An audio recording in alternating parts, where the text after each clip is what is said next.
Myles Garrett was asked last night just about kind of getting referred to it as the Shaq treatment. So listen to Myles Garrett. Refs should take off them glasses, go get some new ones. Man, it's tough. I mean, I have a lot of respect for the offensive line and Bowles. We batted a couple of times, and I don't have a problem with what he's doing because if they're not going to call it, then there's no reason for him to change his game. And he's got to keep on doing what he's doing to keep pass rushers like myself, and I know Vaughn in practice and other guys you go against from get to the passer. But I mean, if you're going by the book, it's holding. But the refs are kind of giving me the Shaq treatment right now. So hopefully I can find some way around that. I mean, we have to keep the dream alive.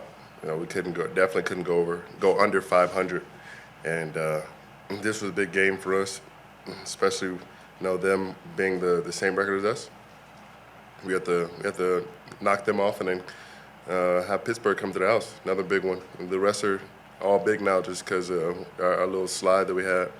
But everybody's head is up. Nobody's down.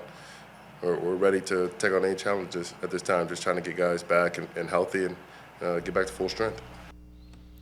So Jeff, we got to teach Myles to make it very apparent that he's getting held. The Oscar school where he goes down and throws himself to the ground because he's being held. Needs to watch some old Anderson Varejao tape, I guess, because he used to do that against Shaq quite a bit. And it's a great analogy for him because much like Shaq when he was in his prime before he got to Cleveland, back in his LA and Orlando prime, he was just so big and physical that it didn't look like the fouls that are quite frankly flagrant fouls, as they would be called now.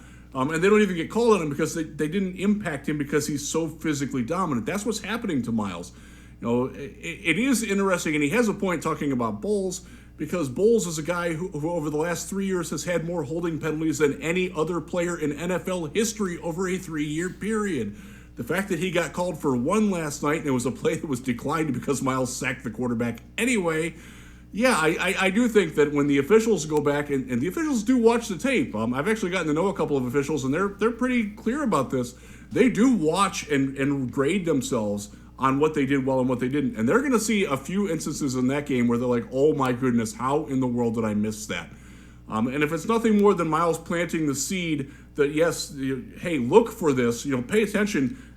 Just because I am, this physical monster, one of the most impressive specimens in the league, it doesn't mean you can do illegal things to me. And I hope that the officials take heed of that. And I hope that him planting the seed there works.